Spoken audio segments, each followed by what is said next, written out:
婉婉，张阿姨给你介绍了个对象，在县城开药店，稳当。你看看人家照片，别挑了，30了还挑什么？你一个月6000块，上海留得住你吗？第17个了。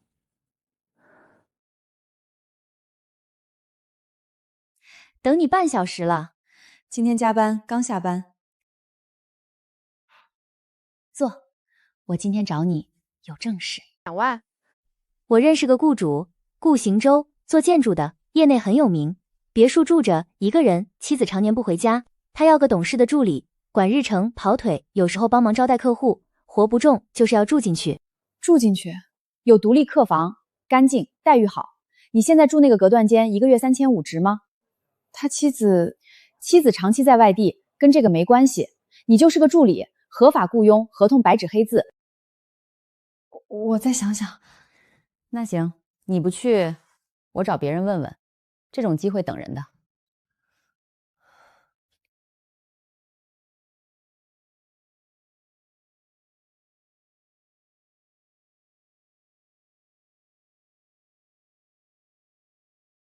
叶可说他妻子不在家，我只是去做助理。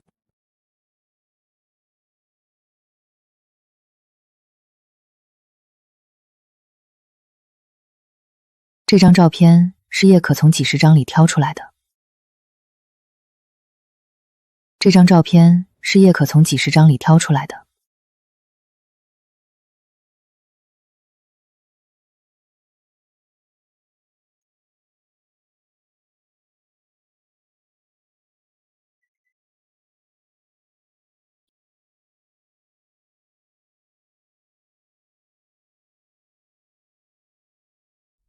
上一份工作离职原因？合同到期，双方未续篇。住得远吗？骑车10分钟。别墅备用房间可以住人，你要考虑。没有别的问题了，你自己出去就好。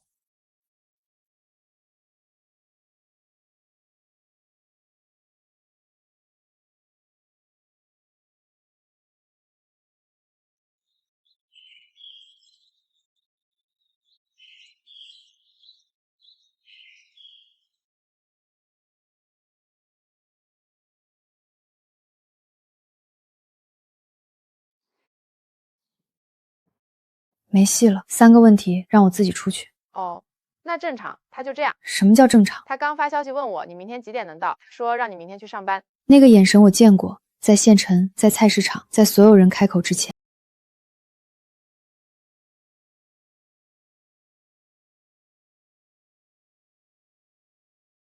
安顿好了？进来了。好，听我说，第一步不复杂，摸清他的作息，让他习惯你在，不用做什么，就是在。在哪里？他在哪儿你就在哪儿附近，书房、走廊、厨房，别主动说话，等他先开口。记住，你不是佣人，也不是客人，你是他刚习惯的那盏灯。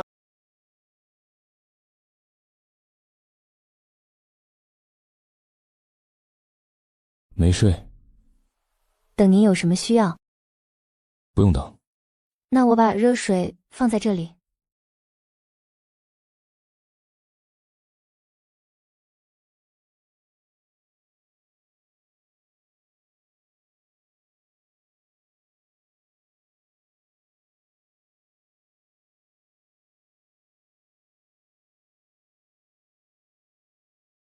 他在外面坐了多久？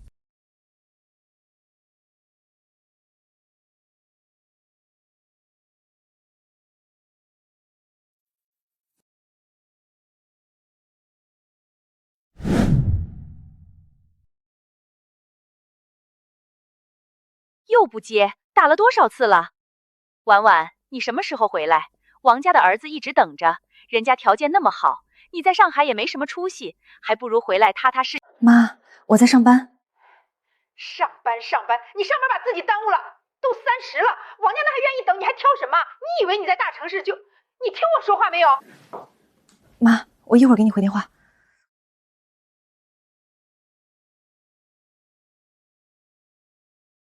您吃完我再收。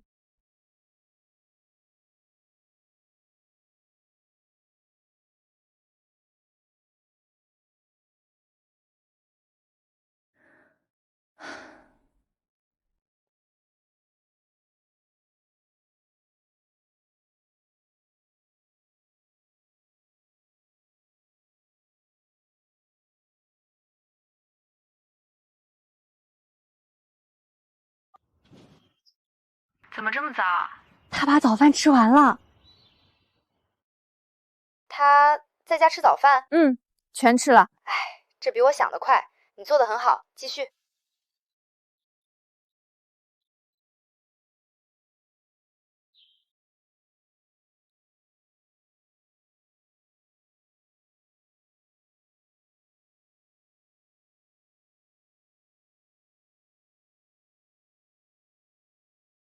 陈律师，第1周顺利。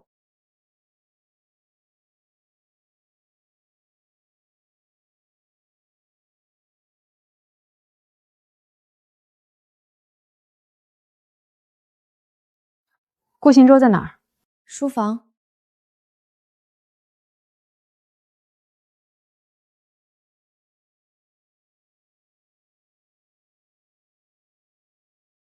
苏婉，过来。第一，不得进入主卧及主卧卫生间；第二，不得陪同出席任何私人场合；第三，不得与雇主单独用餐。这3条，你能做到吗？能。我下周还要出差，家里的事儿你自己安排。你做好你该做的事就行。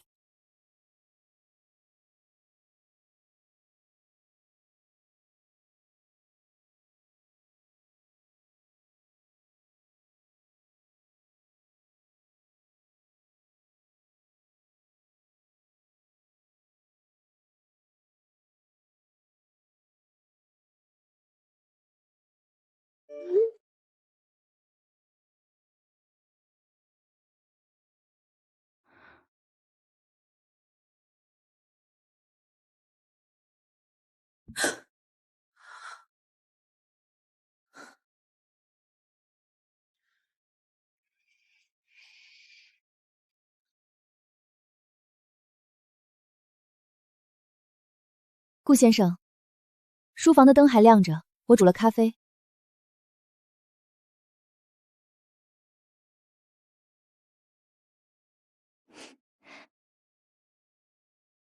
你看过老弄堂吗？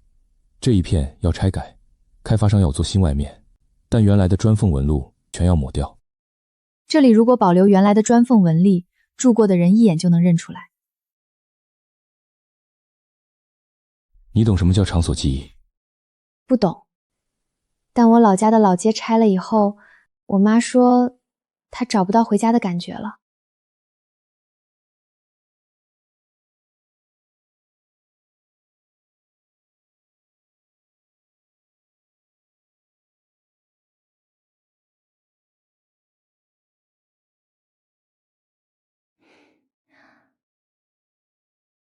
他让我坐下来看图纸，还跟我解释了项目。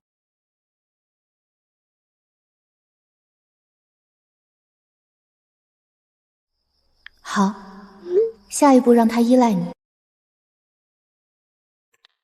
让他依赖你。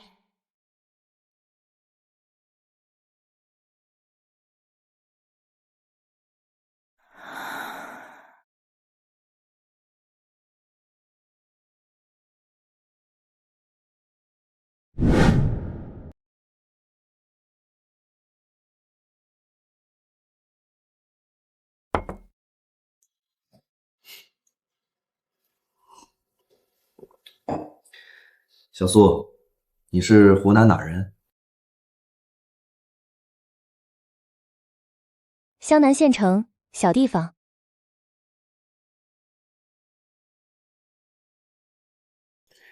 一个人在上海，家里不担心？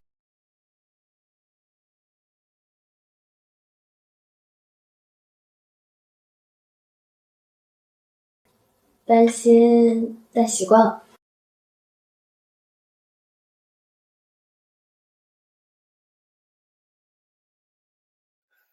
行舟，这姑娘眼神不对。什么意思？你小心点，你想多了。我见过太多这种眼神，她在演，但她自己还没意识到。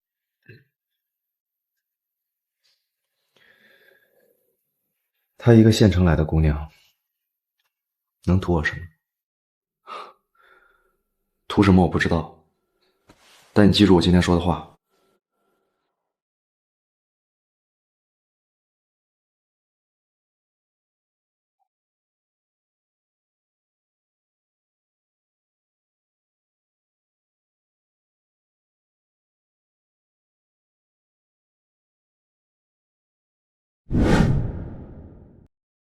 邢州今晚加班，要到9点以后。你现在进去，说整理房间，自然一点。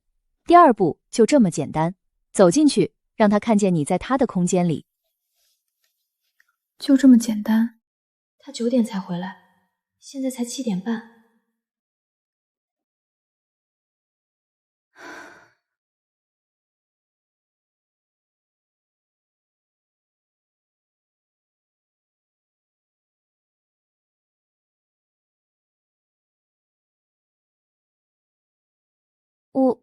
我看这边好像没整理过，就想说换一下。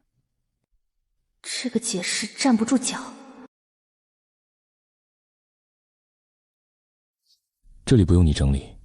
好，那我先去忙了。是因为被抓到了，就是因为被抓到了。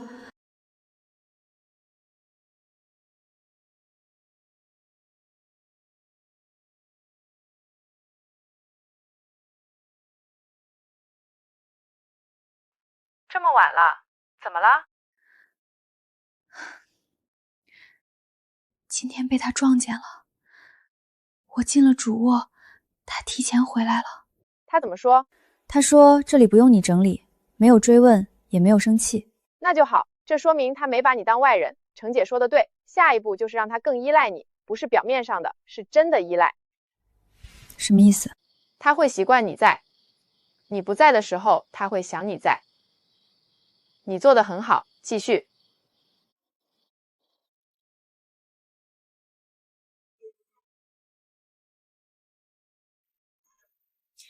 陈姐让我跟你说，现阶段最重要的一件事，让他在情感上更依赖你，不是表面上的，是真的依赖。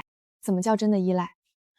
就是他有事第一个想到你，不是找他，不是找朋友，是你，你懂吗？你现在住在那里，机会比任何人都多。他说你做的还不够。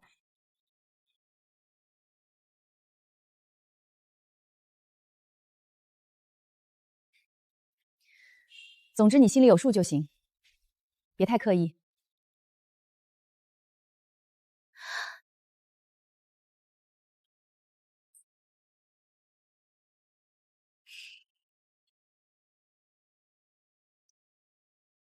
叶可今天说到一半停了，是因为收到消息程锦就在门口，他没进来，但叶可立刻收了话头。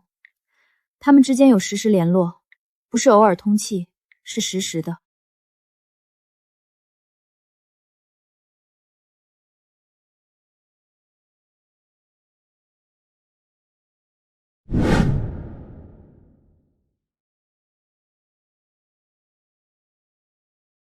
叶可，我问你一件事。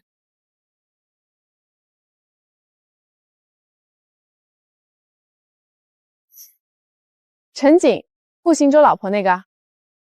对。走吧，前面那家糕点铺关门关得早。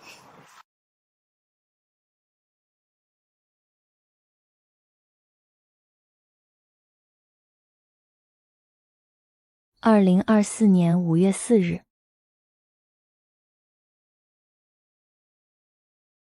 写完了今天的日记。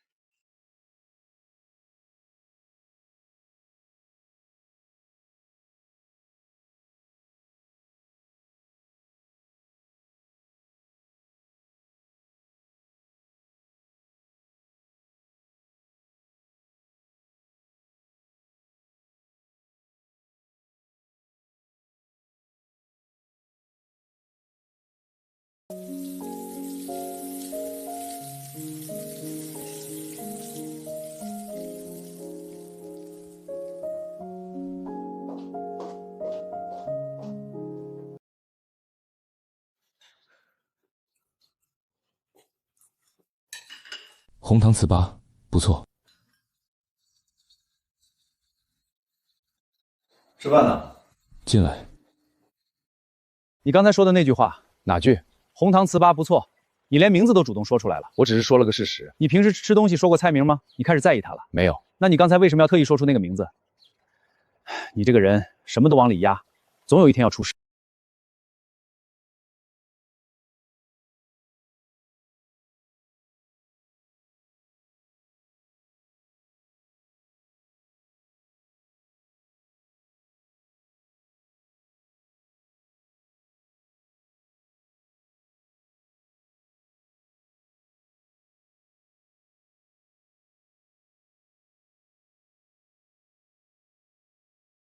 邢舟，你说你40岁的人活得跟和尚似的。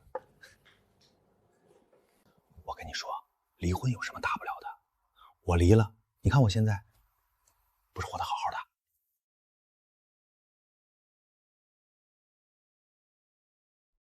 离婚有什么大不了的？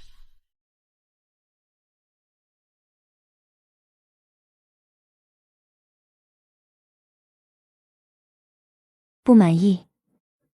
满意是什么？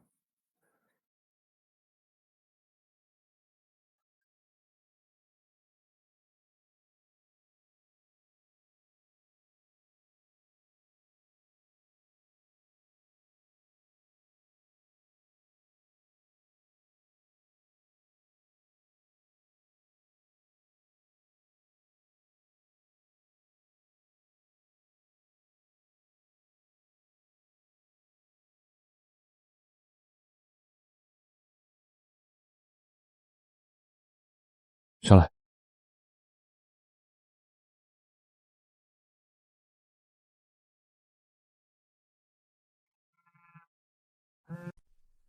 不接吗？没什么好说的。你们之间是不是已经很久了？没事儿。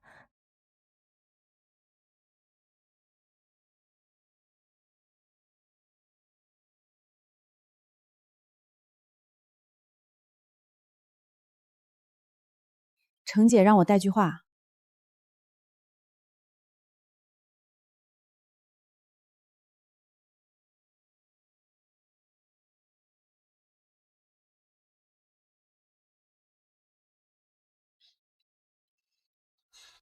这是什么？放进顾行舟书房就行，书桌右侧抽屉里，随便压在什么东西底下。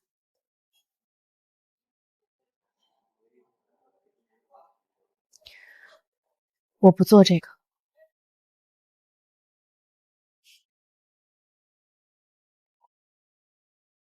婉婉，你现在住在他家，你做饭，你帮他拿快递，你陪他出门买菜，这些事都有记录。什么记录？你以为你现在还能退出？你退出的代价，你承担得起吗？叶可，你知道你在替谁做事吗？我知道。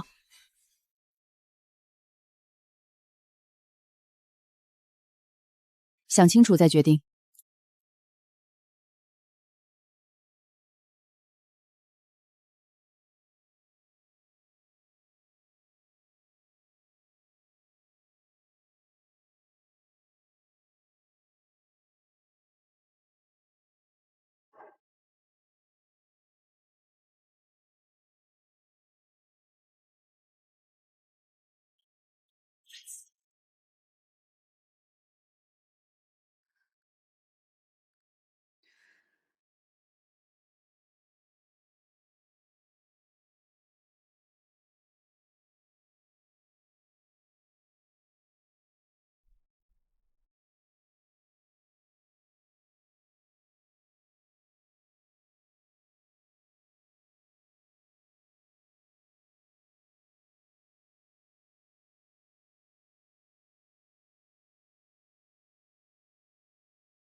婉婉，你在干嘛呢？没干嘛，在屋里坐着。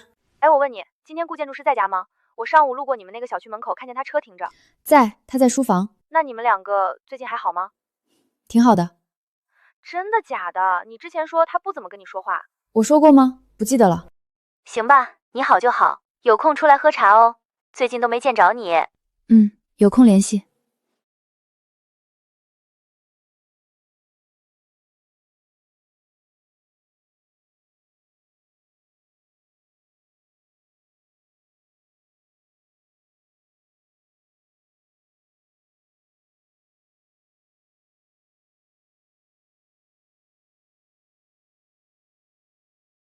出什么事了？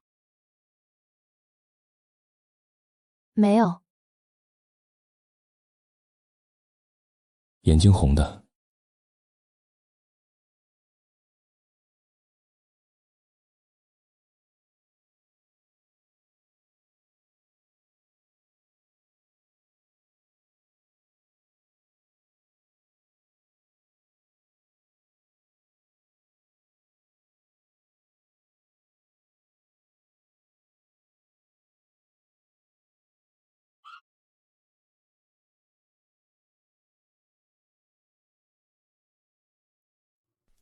我先留着，不交给任何人。上个月顾行舟那次感冒，听说是你一直在跑前跑后，我早该来道谢的。太客气了，都是我的工作，就是因为是工作才难得。他自己不说，不代表我不知道。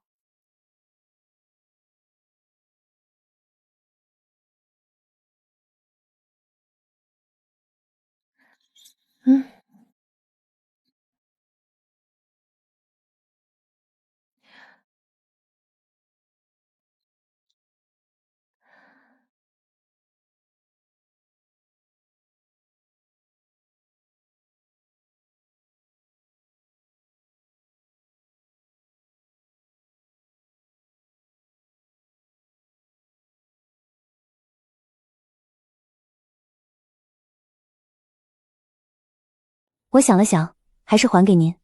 我只是做我该做的工作。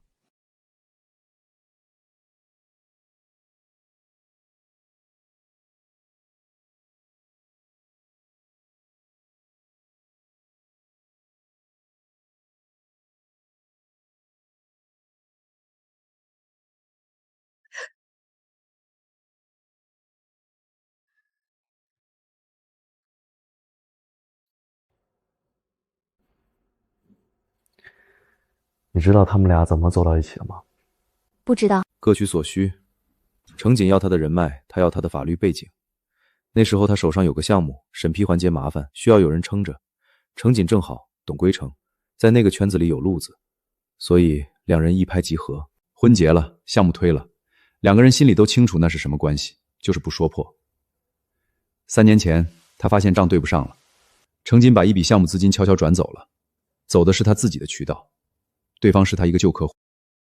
那之后两个人就没有在一起出现过正式场合。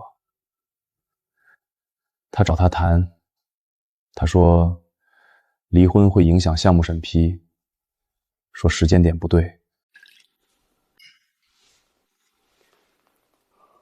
他不是真的在等时间节点，他是在里面再布一层。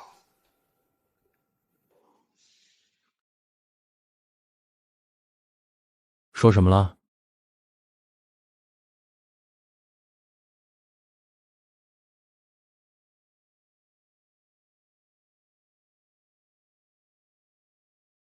这个访问记录你看一下。入侵时间是上周四下午。上周四，程锦回过顾宅，云端备份被复制了一份，走的是他登录过的那个内网端口。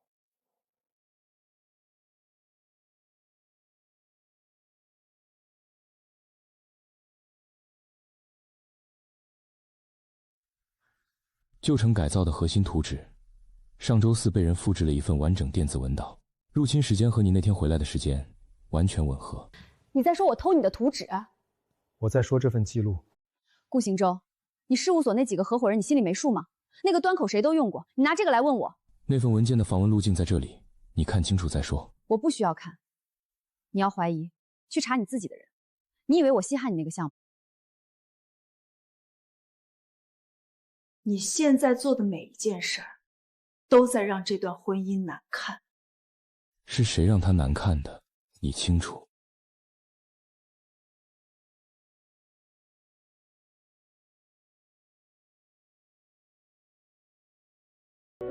你最好管好自己的事儿。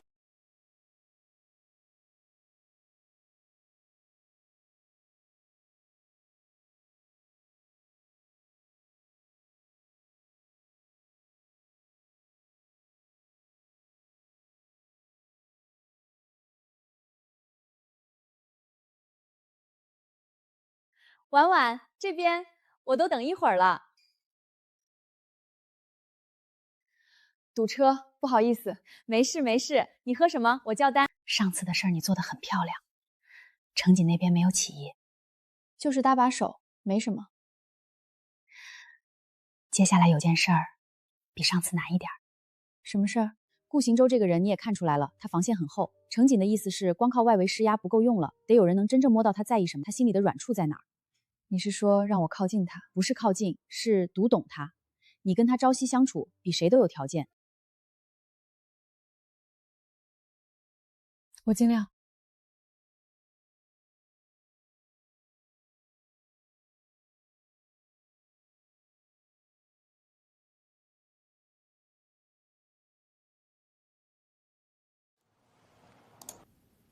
这些东西放在一起，够了。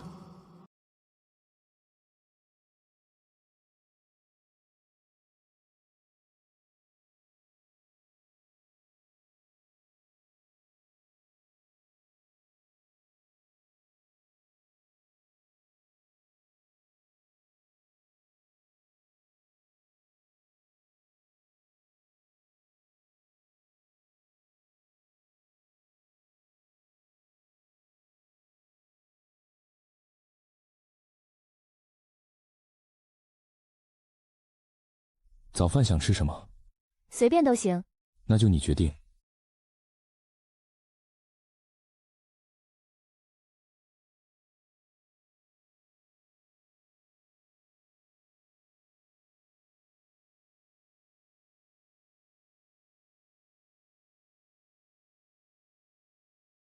我喜欢他。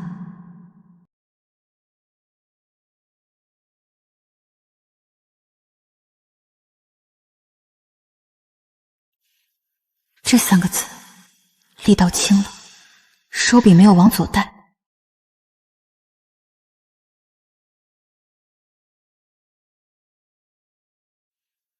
这3个字力道轻了，手笔没有往左带。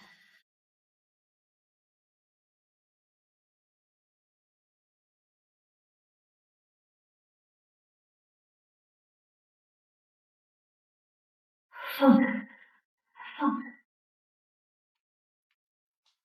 这么晚找我，出什么事儿了？你帮我确认一件事儿，顾总最近有没有在任何医疗文件上签过字，授权别人调取他的体检记录？没有，他这半年没做过任何医疗授权。我经手的文件我清楚。你确定？我确定。你在哪儿看到这个？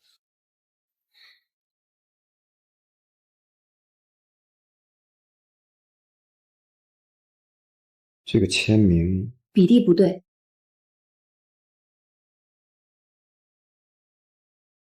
他要用体检报告做什么？财产分割，健康状况评估。这不是一份文件的事儿，他在布局。我知道。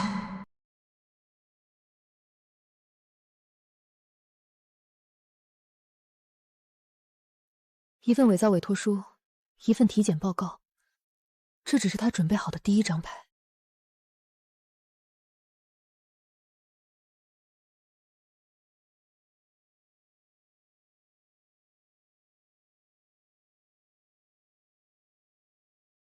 顾行舟这2天状态正常，没有异常情绪，作息规律。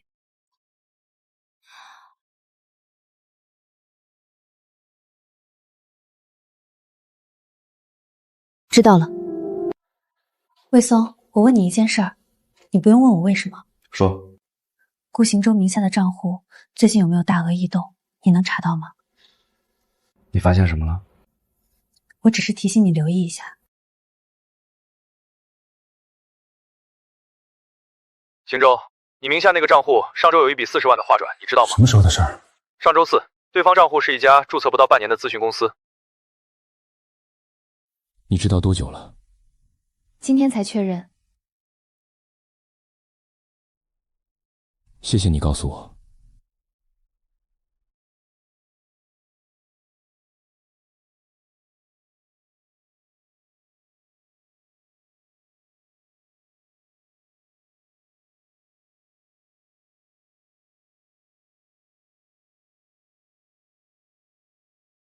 3处项目分红，合计172万，全部转入同一个私人账户，时间跨度4个月。这个账户是谁的？查不到实名，但开付行在上海，开户时间和你们婚后第3个月完全吻合。我从来没有授权过任何账户划转。我知道。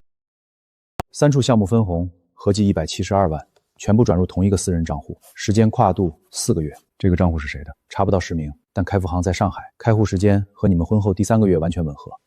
我从来没有授权过任何账户划转。我知道。这笔钱，你能解释一下吗？你忘了，这是你自己授权的。我没有授权过任何人动这几个账户。你的记性一向不好。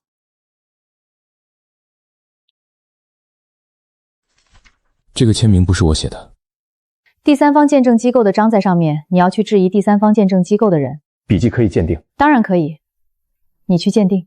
见证手续齐全，程序上无懈可击，他早就把每一步都读死了。你以为你在帮他，其实你只是我的最后一张牌。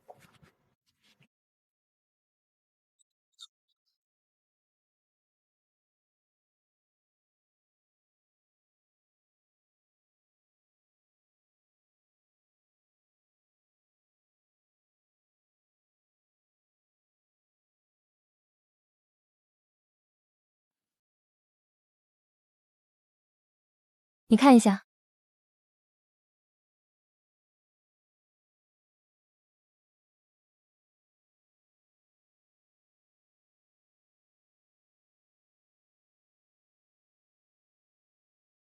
你看一下。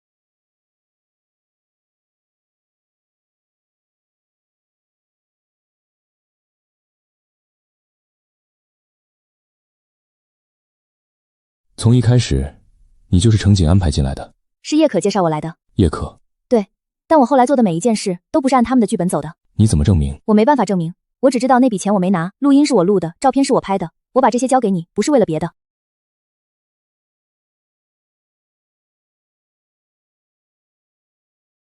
出去吧。顾行舟。苏婉，出去。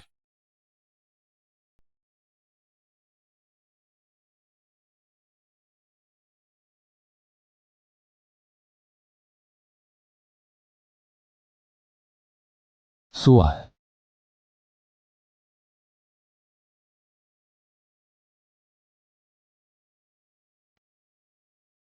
进来。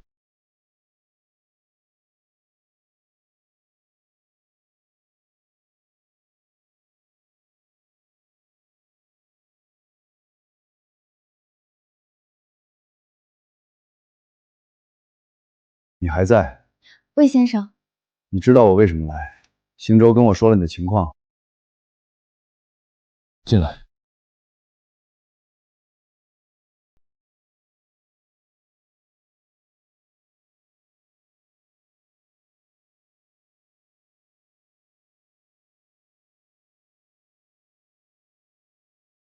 你还在？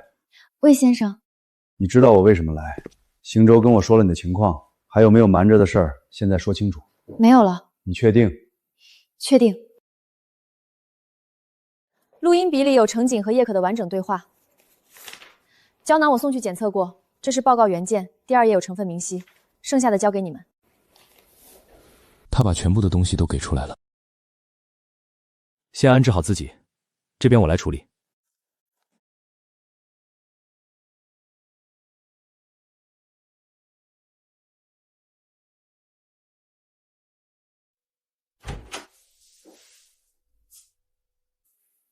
坐。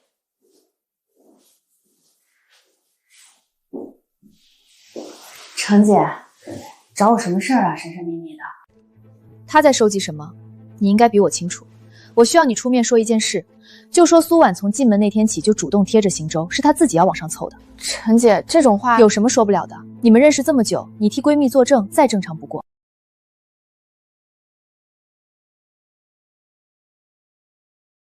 坐。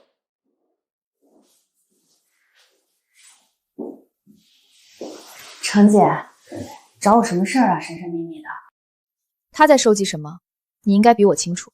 我需要你出面说一件事，就说苏婉从进门那天起就主动贴着行舟，是她自己要往上凑的。陈姐，这种话有什么说不了的？你们认识这么久，你替闺蜜作证，再正常不过。陈姐，你掌握了多少？够用的。那你还需要我做什么？烂摊子要收得干净，不能留口子，你懂。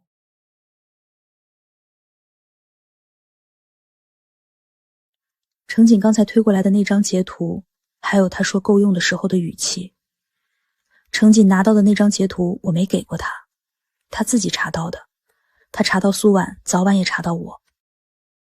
我陪他走到今天，什么都知道。程锦要是翻脸，我什么都不是。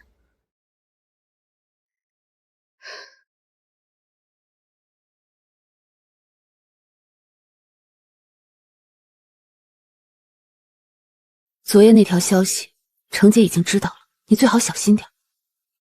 婉婉，是我想跟你谈一件事。说。程锦那边，我有他指使我的全部聊天记录，时间、内容、转账都在。你要的话，我可以全给你，但我需要你保证后面的事情不要把我推出去。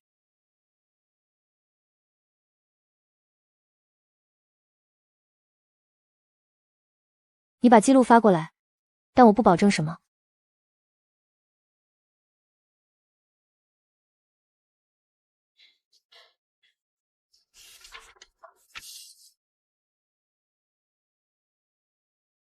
你确定要用这个？等他自己露地牌，等不起。甲方副总那边，你打算怎么说？只说程锦私下接触过他，试图截取项目分红，其余的他自己会想。你知道这一步踩出去，他一定会反。我知道。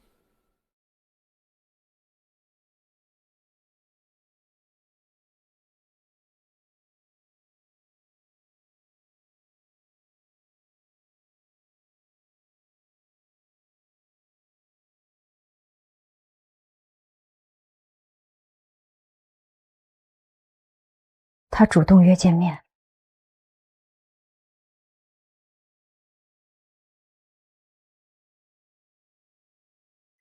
你去告诉他，立刻停手。他不一定听。你告诉他，我手里有他入局之后的全部录像，他要是不停，我就全部公开。魏松跟我说了，他不该说。你为什么要这样做？等着他自己露底牌太慢。你知道这样你会很难看。东城那个商业综合体的甲方已经打电话来了，说要重新评估合作。几个项目？2个，还有一个在观望。这些照片是有人专门提供给媒体的，角度这么准，不是偶然拍的。我知道。你知道是谁？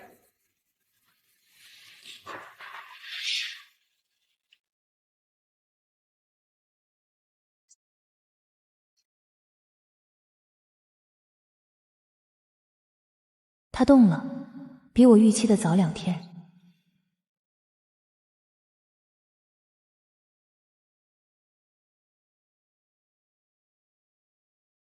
我给你一个干净的方式收场。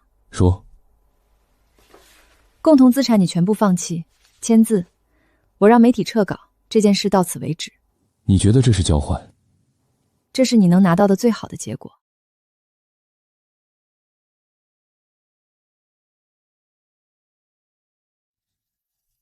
是我，现在方便说话吗？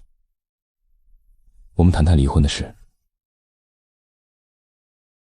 在正式进入资产分割议题之前，我方需要提交一组新证据：隐蔽录音笔、录音原件及转录文本、叶可与程锦的转账记录截图，以及第三方机构出具的透明胶囊成分检测报告。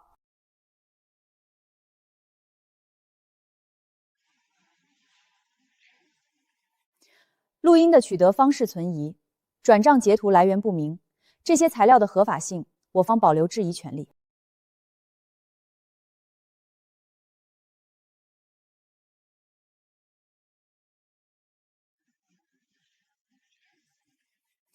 录音的取得方式存疑，转账截图来源不明，这些材料的合法性，我方保留质疑权利。录音地点为当事人共同居所，不涉及非法侵入。转账截图已经银行流水交叉核实，原始数据完整。检测报告由具备司法鉴定资质的机构出具，程序合规。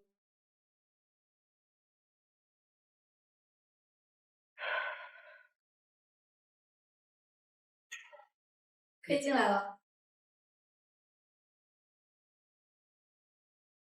叶可女士将就程锦委托其接近顾行舟先生的完整经过作出陈述。程锦在2年前通过我联系顾行舟，初期以维系婚姻为由，后期明确要求我配合他收集顾行舟的行为记录，并在顾宅梧桐物联排内协助放置透明胶囊。转账记录截图里的每一笔款项，我都能对应说明用途和时间节点。他申请冻结顾行舟名下全部登记资产，已获受理。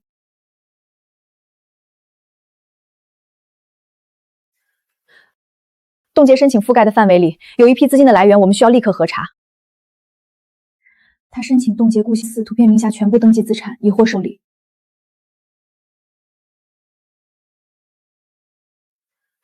冻结申请覆盖的范围里，有一批资金的来源，我们需要立刻核查。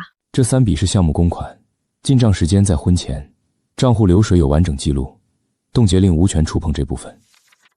可以直接向相关部门提出异议申请，今天就能递交。谢谢你。苏婉，等这件事结束，我有话跟你说。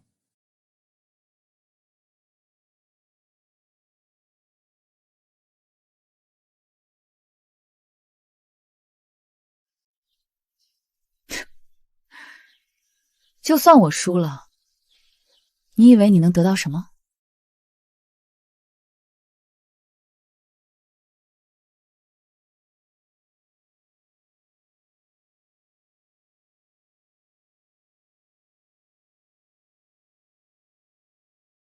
你不过是个工具，他用完你，你什么都不是。从湖南小县城来的，以为嫁进去就翻身了。程律师，你今天特意在这里等我，是提前安排好的，还是临时起意？你不过是个工具，他用完你，你什么都不是。从湖南小县城来的，以为嫁进去就翻身了。程律师，你今天特意在这里等我，是提前安排好的，还是临时起意？因为你手里那件外套，从庭审结束就没穿上去过。你在等一个画面。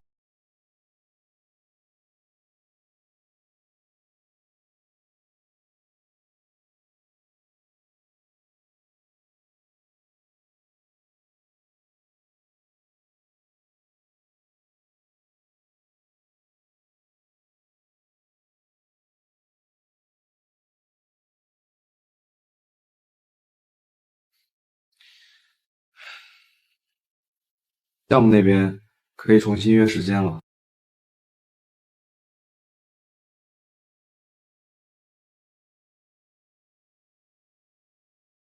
是我，有件事我需要你帮个忙。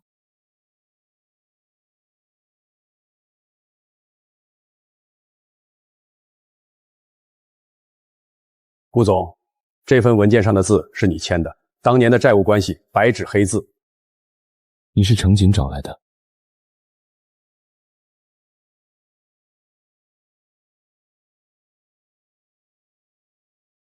顾总，这份文件上的字是你签的，当年的债务关系白纸黑字。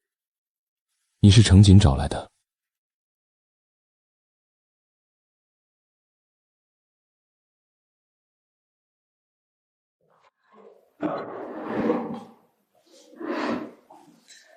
当年的完整账目我都带来了。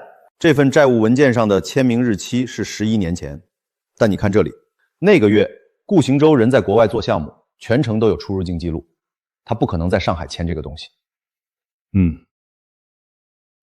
这件事我需要重新核实一下。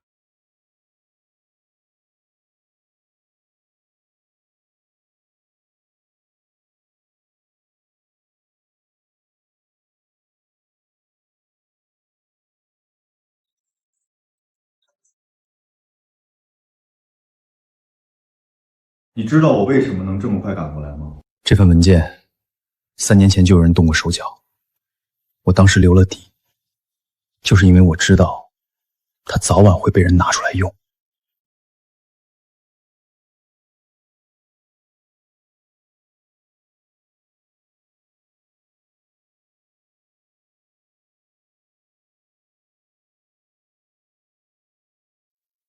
2021年3月，这笔顾问费的收款方。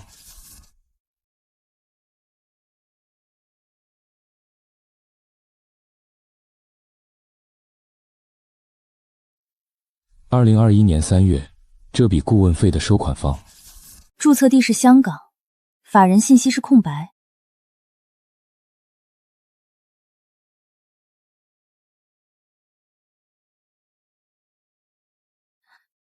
这张。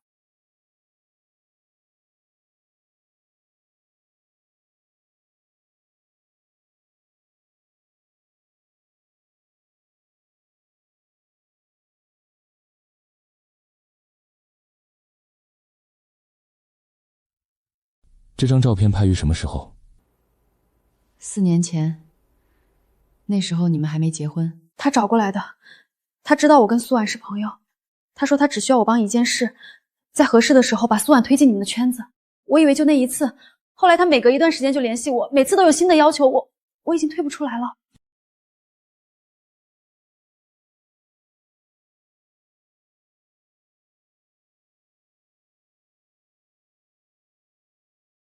4年前，程瑾认识叶可是4年前，而他第一次走进这个圈子，是叶可带他去的那场饭局。3年前，我发现账目有问题，我以为忍过那个阶段，湖滨项目能落地，一切可以重来。3年前，我发现账目有问题。我以为忍过那个阶段，湖滨项目能落地，一切可以重来。我知道那是错的。这笔结婚第1年，他说要重做书房隔断，找了家进口木作，我没追问，我当时假装没看见。后来还有几笔？翻到第3页，往后数7条。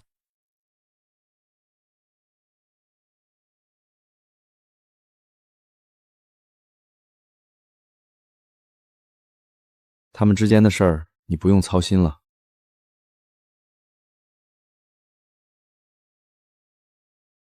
程瑾认识叶口是4年前，那时他自己还没有走进这个圈子。叶可后来把他带进来，用的是一场饭局，一句有个机会。我说不清楚自己现在坐在这里，算不算一件好事。我把第3到第5页的备注整理一份给你，明天早上发过来。不急，后天给我也行。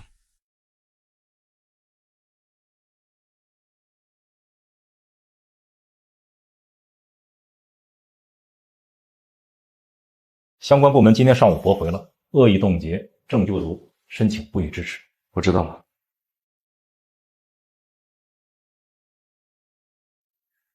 律师昨晚发过来的。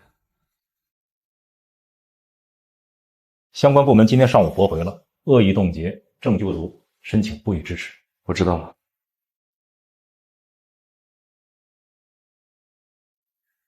律师昨晚发过来的。那边的律师也给程瑾发了预警，判决结果基本定了，他那边翻不了盘。今天下午全员会议，你通知一下。重组的事儿要正式宣布了，拖着没有意义。从下个月起，事务所完成独立重组，原有项目组架构不变，合同关系重新签署。有问题的今天可以提。这件事我想了很久，不是因为程瑾，是因为我早就该这样做。婉婉，我就说几句话。我知道说对不起没有用，我不知道当时怎么想的。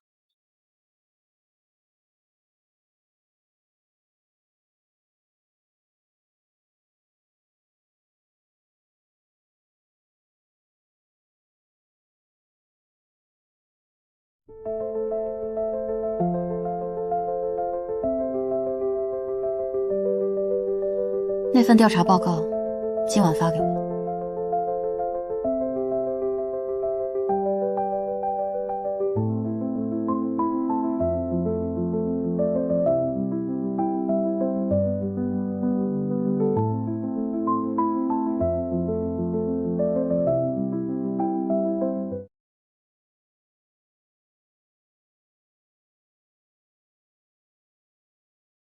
苏婉个人背景调查完整版。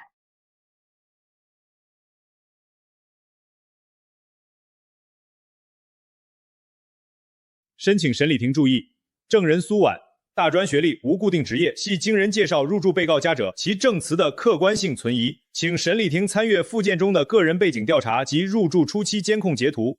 原告方，这份材料的提交的目的是什么？用于质疑证人陈述的可信度。审理庭认定，此材料涉及对证人个人背景的定向披露，构成干扰证人，予以训诫。材料不予采视。申请休庭，不予批准，继续庭审。申请人继续陈述。我是大专学历，从湘南县城来上海做行政助理，这些都是事实，我不打算回避。叶可是我朋友，他介绍我去顾宅做生活助理，说是顾先生需要人帮忙打理日常。入住之后，程锦通过叶可转达了几条指令，要我观察顾先生的作息，留意他的私人往来，并在他饮用的勃艮第红葡萄酒里加入透明胶囊助眠剂。我没有执行最后那条指令，是因为我开始收集证据。叶可与程锦之间的转账记录是我保存的原件，已作为物证提交。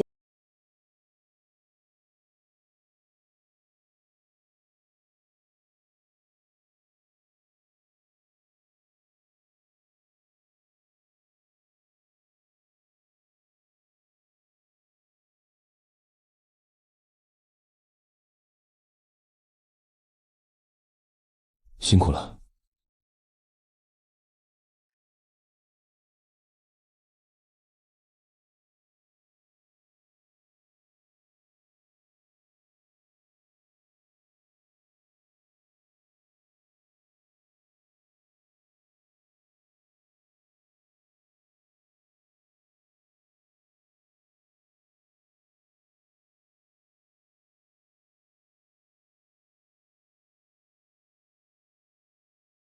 庭外和解，你撤回刑事中诉，我退出全部股权，两清。不谈。顾行舟，打下去对你没有好处。资产侵占这条，刑事附带民事一并提起。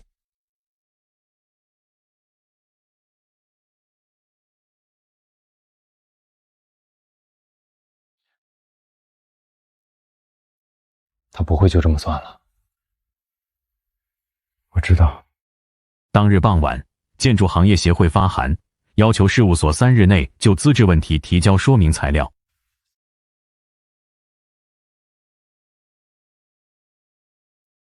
魏哥，你看这里，存在系统性资质挂告行为。这个表述，协会自己的函件里从来不用系统性这个词，但程锦3个月前那份内部备忘录原话就是这个。他自己写的词，自己用来举报。我去整理比对记录，今晚发给律师。辛苦了。是程锦自己留了把柄。从今天起，核心项目全部由顾行舟重新主导，对接函今天发出去。婉婉，你最近上新闻了，你同学发给我看的，说你在法院门口。妈，那是工作。工作，你就知道工作，你跟那个顾什么的到底是什么关系？你们……他问的这个问题，我现在还没有答案。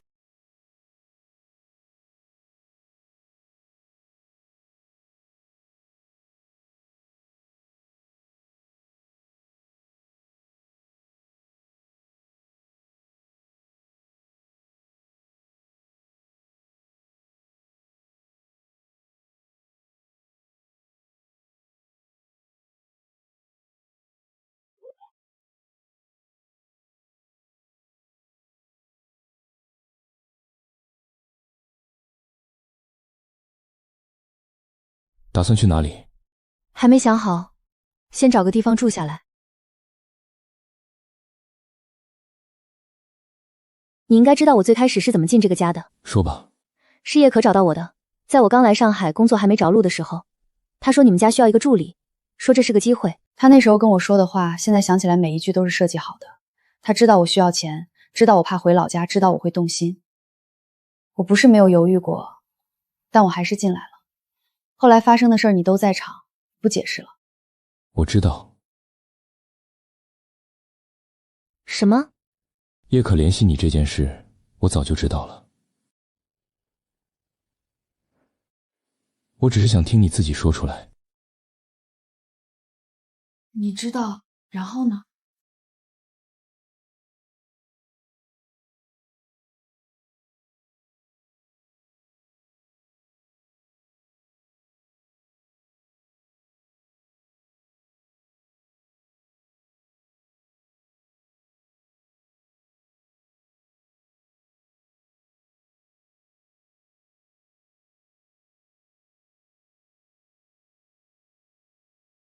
你知道，然后呢？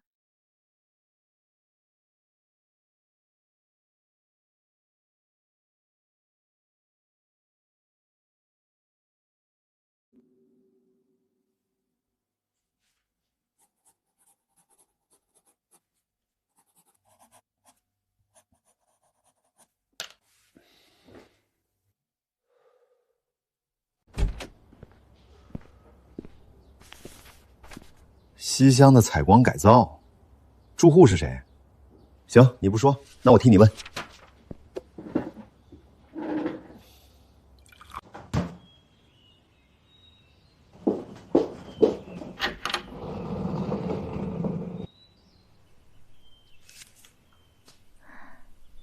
等你回来定。申请人顾行鹏的主张经本中心核查，予以确认。被中事人程锦关于婚内共同财产等额分分的全部请求，因缺乏事实依据，本中心不予支持。另认定被调解人程锦存在不当处置共同财产的行为，需将不当处置的财产折价返还时现行损失，具体金额以附件清单为准。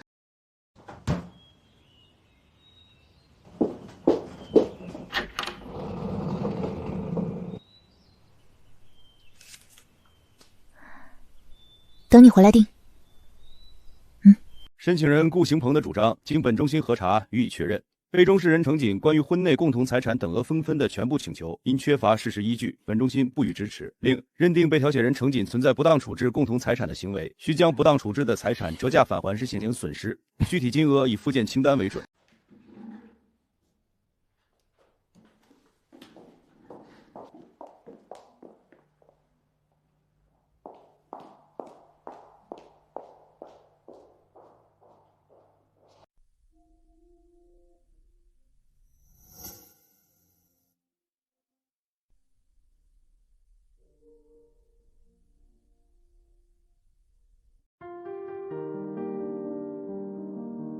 我该走了。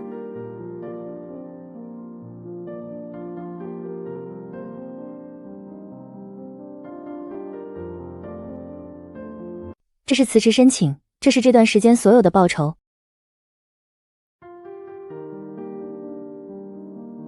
我该走了。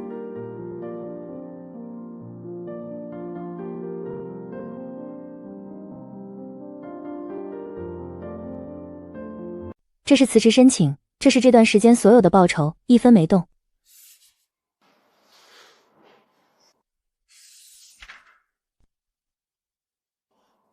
顾先生，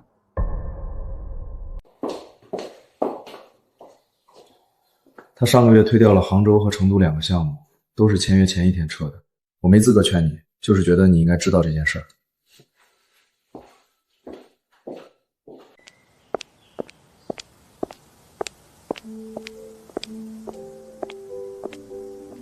2个项目，签约前1天。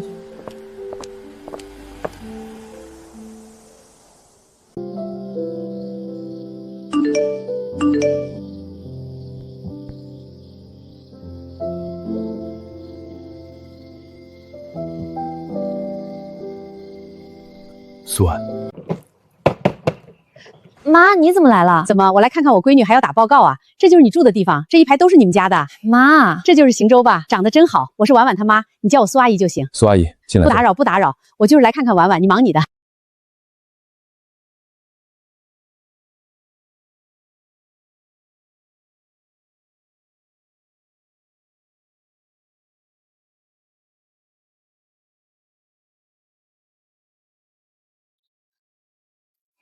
妈，你怎么来了？怎么，我来看看我闺女还要打报告啊？这就是你住的地方，这一排都是你们家的。妈，这就是邢州吧？长得真好。我是婉婉她妈，你叫我苏阿姨就行。苏阿姨，进来。不打扰，不打扰。我就是来看看婉婉，你忙你的。婉婉，你们同学向辉他表弟在长沙开厂的，条件不错。上周托人问过你了，你先看看条件嘛，我都打听过了。家里3套房，你现在是翅膀硬了，妈说的话一句也听不进去了。不是翅膀硬，是我知道自己要什么了。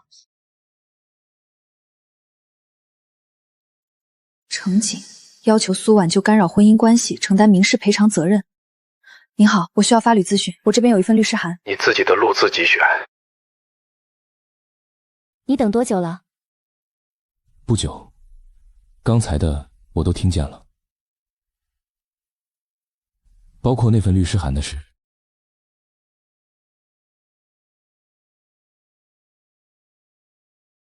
我想跟你说一件事，不是感谢，也不是客套，就是我自己的事儿。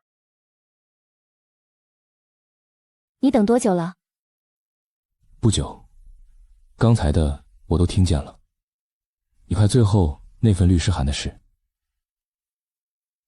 包括那份律师函的事。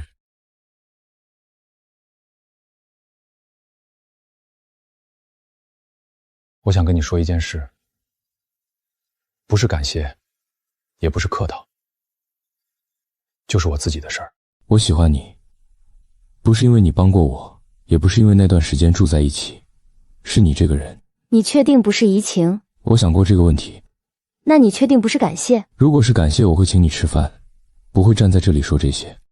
这是西厢的改造图，我画了2个版本，一个是客房，一个不是。这不是感谢，是邀请。你有没有想过，我现在的状态不适合做这个决定？我知道。我刚刚才打了法律咨询的电话，我自己的事还没理清楚。我知道。那你还说？因为我想让你知道，不是要你现在回答我。能不能给我一段时间，让我自己想清楚？可以，图你先拿着。怎么突然回来了？也不提前说一声。就是想回来待几天。能不能给我一段时间，让我自己想清楚？可以，图你先拿着。怎么突然回来了？也不提前说一声。就是想回来待几天。我一直以为我想要的是离开这里，但我现在站在这里，心里是平的。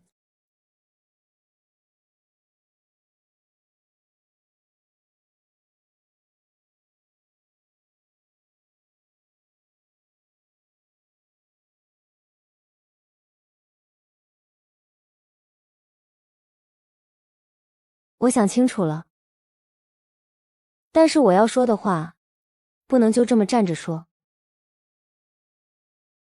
你得先告诉我，这3天你吃饭了没有？吃了。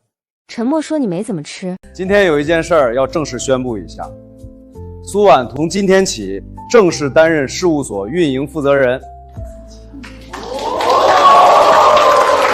我想清楚了，但是我要说的话，不能就这么站着说。你得先告诉我，这3天你吃饭了没有？吃了。沉默说你没怎么吃。今天有一件事儿要正式宣布一下，苏婉从今天起正式担任事务所运营负责人。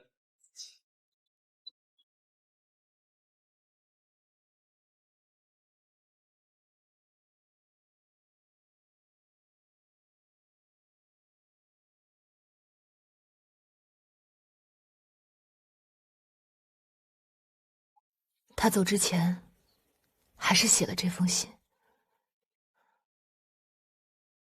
你第一次见我，心里怎么想的？觉得你眼神不对。哪里不对？太清醒。那种场合，大多数人要么紧张，要么算计。你是真的在看我。你第一次见我，心里怎么想的？觉得你眼神不对。哪里不对？太清醒。那种场合，大多数人要么紧张，要么算计。你是真的在看我。我第一次见你，觉得你很难。难？就是那种进不去的感觉。像一栋建筑，外立面很干净，但门在哪里找不到。后来呢？后来我就不找了，等你自己开。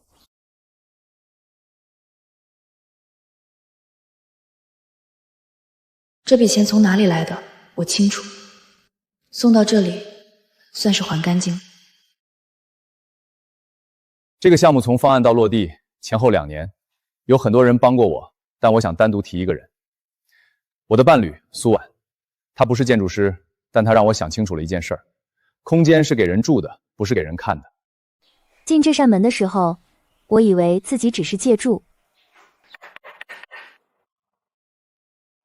现在才知道，住下来这件事是自己给自己的。